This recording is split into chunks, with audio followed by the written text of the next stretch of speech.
안녕하세요. 공병호TV의 공병호입니다. 한일 양국이 그 화웨이 장비를 자국에서 배제하는 그런 일을 추진하는 과정에서 한국과 일본 사이에 상당히 격차가 있습니다. 그렇기 때문에 우리가 이제 일본 사례를 한번 참조하는 것도 교훈적이고 또 실용적인 이득이 있을 것 같습니다. 우선 첫 번째는 어떤 차이가 있는가 하니까 관련 정보를 입수하는 일에 있어서도 일본은 참 빨랐다는 생각이 듭니다. 또 두 번째는 대처하는 방법에 있어서도 일본은 좀 체계적이고 조직적이고 또 조용합니다. 그러니까 문제가 불거지기 전에 문제를 이렇게 수습해가는 그런 과정이 대단히 인상적입니다. 우리처럼 이렇게 요란스럽지 않다는 이야기죠. 그런데 반면에 우리는 기업이나 그 정부가 너무 안일하게 대처해 오지 않았느냐.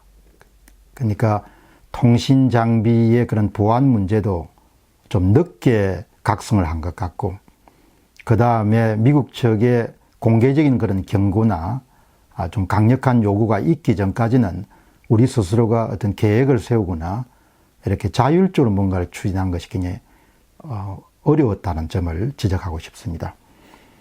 특히 이제 이 안일성이라는 문제는 2011년도에 미국의 상원에 속한 그런 정보 관련된 상원위원들이 한국의 유플러스 같은 LG 유플러스 같은 기업들에게 경고를 했음에도 불구하고 지금처럼 그런 화웨이 장비가 대거 도입돼 가지고 정보통신망의 근간을 이루고 있는 부분들은 정말 우려스러운 그런 부분 가운데 하나다라는 점을 말씀을 드리고 싶습니다. 이후에도 미국 측의 구체적인 요청이 있은 다음에도 청와대는 화웨이 장비를 구입할 건가 말 것인가는 개별 기업이 결정할 그런 사안이다, 이렇게 기업 측에게 미루는 것이라든지, 또 최근에 LG U+ 쪽 입장은 4세대 장비를 화웨이를 사용했기 때문에 5세대를 다른 업체 것을 사용하는 것은 호환이 불가능하기 때문에 우리로서는 어떻게 할 수 없다, 이렇게 이야기하는 것도 향후에 이제 사적인 이익과 국가의 공익이라는 부분이 충돌할 수 있는 그런 사안이 있습니다. 자, 그렇기 때문에 이제 오늘은 일본 기업들이 그동안 어떻게 화웨이 배제를 추진해 왔는가, 이런 부분을 차분하게 한번 살펴보도록 하겠습니다. 첫 번째 질문입니다. 일본 기업 화웨이 장비를 얼마나 구입했는가? 일본 기업은 화웨이 통신 장비를 1년간, 그러니까 2018년 4월부터 2019년 3월 회계 연도 안에 약 150억 엔, 1억 3,200만 달러, 우리 돈으로 1,584억 원 정도를 구입했습니다. 이건 2019년 3월 기준입니다. 시장조사기관인 MC에 따르면 일본의 장비 시장 규모는 10억 달러 정도라고 합니다. 그렇기 때문에 화웨이의 시장 점유율은 13.2%를 차지합니다. 일본의 여러 그런 기업들 가운데서도 화웨이 장비를 가장 적극적으로 도입했고 가장 큰 비중을 차지하는 회사가 소프트뱅크입니다. 일본의 1위 통신업체입니다. 소프트뱅크가 전체 화웨이의 통신 장비 구매 물량 가운데서도 대부분을 차지할 정도로 많습니다. 자, 그러면 2015년부터 2017년 사이에 일본 기업이 네트워크 장비를 구입한 비용은 얼마나 들까? 767억 엔, 8,402억 원 정도를 투자했습니다. 여기서 화웨이로부터 구입한 몫은 206억 달러, 2,256억 원 정도고, JT라는 중국 기업으로부터 구입한 것은 35억 달러 정도 됩니다. 화웨이 장비를 이제 대체해야 된다, 그런 이제 미국 정부의 요청에 따라 가지고 일본 기업들이 대체하는데 감당해야 될 그런 비용은 감내할 수 없을 정도로 큰 비용은 아닙니다. 그러나 여전히 일본 기업들은 그 비용 문제 때문에 화웨이 장비를 언제 어떻게 퇴출시킬 것인가라는 문제를 가지고 고려 중이라고 합니다. 한국의 경우는 화웨이 장비를 누가 얼마나 구입했는지는 파악되지 않습니다. 다만 5월 24일자 에포크스 타임스에 따르면은 화웨이 장비를 구입한 업체는 널리 알려진 LG U+ 외에 한국전력, 한국증권전산, 농협, 현대차 등이 거래처로 알려져 있습니다. 두 번째 질문입니다. 일본 정부의 중국산 통신 장비 규제 어떻게 진행되고 있는가? 2018년 12월부터 일본 정부가 본격적으로 움직이기 시작합니다. 일본 정부는 중앙정부 기관이나 또 그다음에 자위대 같은 국방 관련된 그런 기관에는 중국산 업체의 장비를 사용하는 업체들은 입찰을 배제하는 것을 시작을 합니다. 권고사항을 시작하다가 2019년 4월부터 강제 조항으로 바뀌게 됩니다. 따라서 2019년 4월 이후에는 일본의 중앙정부나 그다음 국방 관련된 그런 기관들의 화웨이 장비를 사용하거나 또 업체나 또 화웨이 장비 자체가 화웨이사 자체가 입찰 과정에 참가할 수가 없게 되었습니다. 자, 그럼 이제 세 번째입니다. 소프트뱅크 어떻게 하고 있나? 이 소프트뱅크가 어떻게 하고 있는가가 바로 화웨이 장비에 대해서 일본이 어떻게 대처하고 있는가를 나타내는 일종의 하나의 대표 사례다, 그렇게 보시면 좋겠습니다. 일본의 1위 통신업체인 소프트뱅크가 4세대 LTE망부터 화웨이 주요 거래선이었습니다. 일본 통신업체 가운데 유일하게 화웨이 통신 장비를 사용하는 업체가 소프트뱅크입니다. 이것은 참 의외입니다. 그런 보안 문제에 대한 고민들도 알고 있었을 텐데 화웨이가 어떻게 해서 소프트뱅크에 납품을 할 수 있었을까? 이것은 손정혜 회장이 정말 많은 정보를 가지고 있는 사람이기 때문에 그 점은 조금 이제 궁금한데요. 소프트뱅크는 2018년 12월부터 4G에서 화웨이 제품을 걷어내는 완전히 제거하는 작업을 진행하고 있고 그 작업은 향후 수년 정도가 걸린다고 합니다. 이 작업이 상당히 어려운, 투자 비용은 약 4,600만 달러고 우리 돈으로 543억 원 정도를 투자합니다. 대신에 그 대신에 화웨이사가 나가고 난 다음에 엘릭슨과 노키아 장비가 대체 장비로 도입되고 있습니다.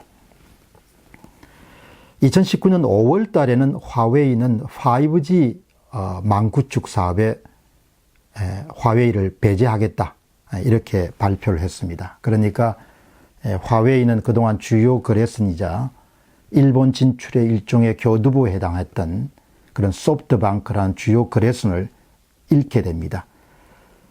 이름으로 인해 가지고 화웨이가 잃어버리는 손실은 연 매출 한 200억 엔, 그러니까 2191억 원 정도를 매년 손실하게 된 셈입니다.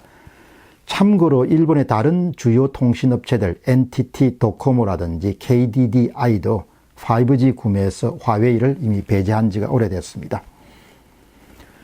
그럼 소프트뱅크가 이처럼 화웨이를 배제한 그 이유가 뭐냐? 두 가지가 있습니다. 하나는 일본 정부의 화웨이 통신 장비 사용 금지, 이 부분이 중요한 역할을 했고요.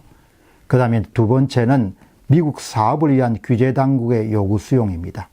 그러니까 소프트뱅크가 미국의 통신업체를 운영하기도 있기 때문에 미국의 이 규제 당국의 요구를 수용하지 않을 수 없습니다. 현재 소프트뱅크는 미국의 통신업체 가운데 4위 업체인 스프린트를 자회사로 갖고 있습니다. 그리고 지금 스프린트가 T-모바일이라는 그런 미국의 3위 통신업체를 인수하기 위해서 작업은 거의 마쳤고 그 다음에 이제 규제 당국의 허락을 기다리고 있는 실정입니다.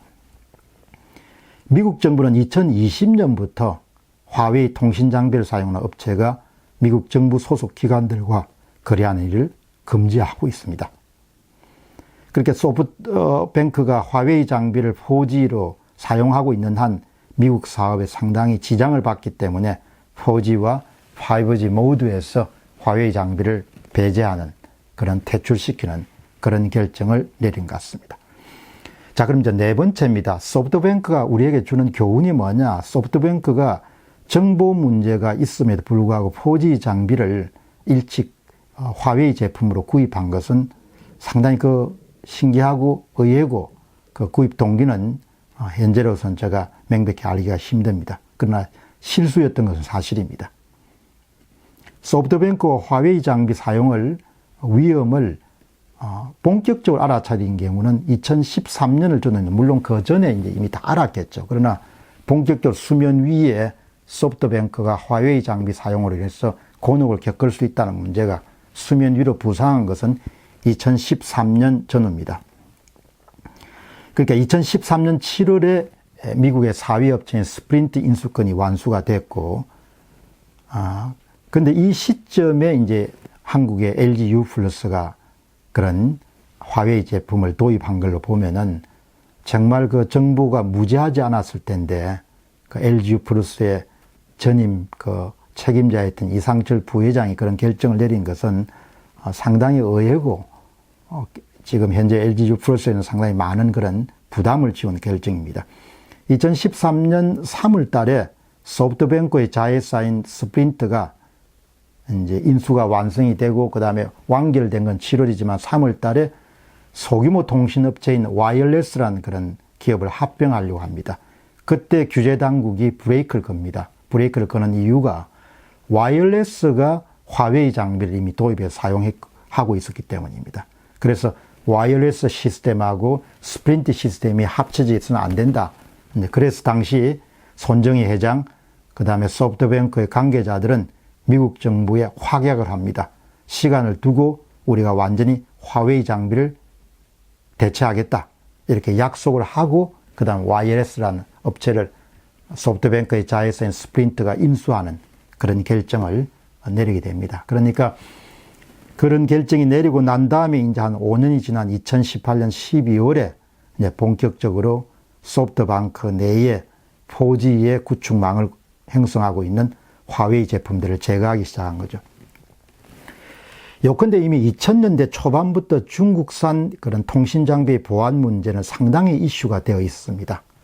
이런 면에서 보면은 한국의 주요 통신업체인 LG U+가 화웨이 장비를 네트워크 장비에 가장 골격으로 형성한 것은 정말 뭐라 이야기할 수 없을 정도의 그런 실수이고 또 정말 잘못된 그런 경우이다. 그 다음 화웨이 장비의 주요 거래선이었던 소프트뱅크가 화웨이 장비를 완전히 배제하기로 결정하고, 그 다음에 일본의 통신 장비 시장에서 화웨이나 JTU 같은 중국 업체들이 완전히 설 자리가 없어진 것은 우리에게 대단히 시사하는 바가 크다, 이렇게 볼 수 있겠습니다. 그 다음 마지막으로 궁극적으로 일본은 정부와 업체가 협력을 해서 그 다음에 화웨이 그런 장비를 차근차근 배제하거나 퇴출하는 그런 작업을 착실히 추진해 오고 있다. 그 점을 여러분의 말씀을 좀 드리도록 하겠습니다. 공병호 TV의 공병호였습니다. 감사합니다.